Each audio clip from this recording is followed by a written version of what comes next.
Ake ngihlaziye ke le ndaba le ekamoya oyingcwele.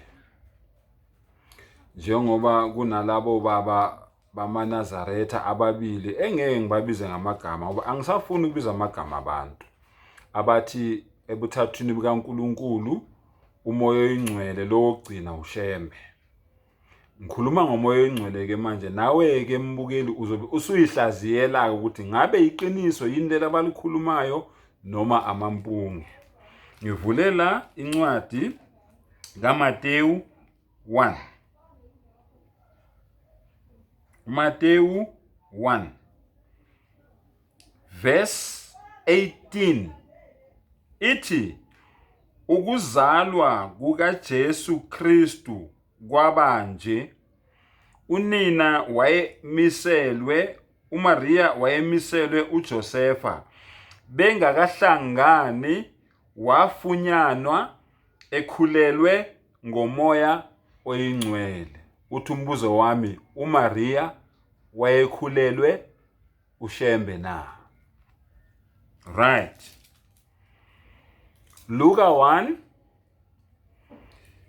verse 15 ngokuba uza kuba mkhulu emehlweni enkosi, kasoze waphuza iwayini nophuzo oludakisayo, uza kugcwaliswa ngumoya oyingcwele esesiswini sikanina. Mawilalela kahle lencwadi ikhuluma ngoJohane. NoJohane naye uzalwa ngokukamoya oyingcwele. Uthi umbuzo wami, uma kaJohane uElizabeth naye wayekhulelwe ushembe na? uMaria wakhulelwa ngomoya oyingcwele.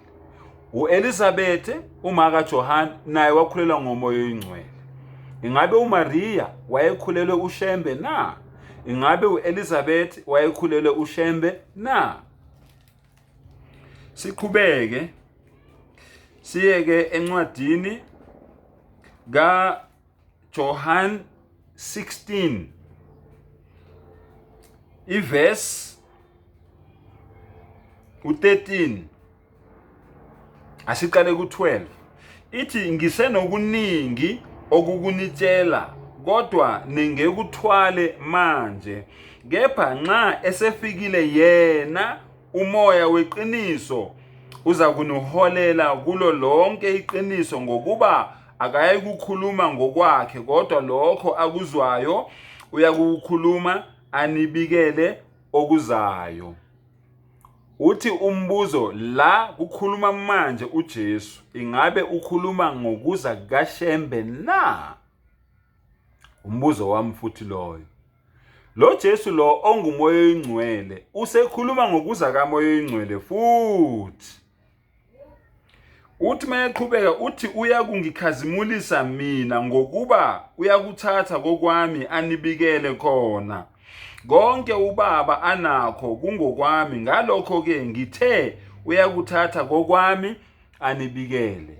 Mina without doubt ngiyakutshela uthanda ungathandi, le verse le ikhuluma ngokuza kukaMuhammad sallallahu alayhi wasallam, ukuthula kube naye. Ingabe lo moya oyingcwele uJesu ayekhuluma ngawo ushembe na? Njengoba uJohane uElizabeth akhulela uJohane, kwathi uJohane ungokukamoya oyingcwele ngoba uZakhariya wayesemdala noma nonkosikazi wakhe emdala bengasazali, kodwa wakhulela ngomoya oyingcwele. NoMaria wakhulela ngomoya oyingcwele. Ingabe uMaria wayekholile ushembe na? Ingabe uJohane wayekhulela ushembe na? Nangu uJesu lo ozalwe ngomoya oyingcwele esekhuluma ngokuza kamoya oyingcwele, ingabe wayekhuluma ngoshembe na? Funda kwezakho uyivuze uyiphendule.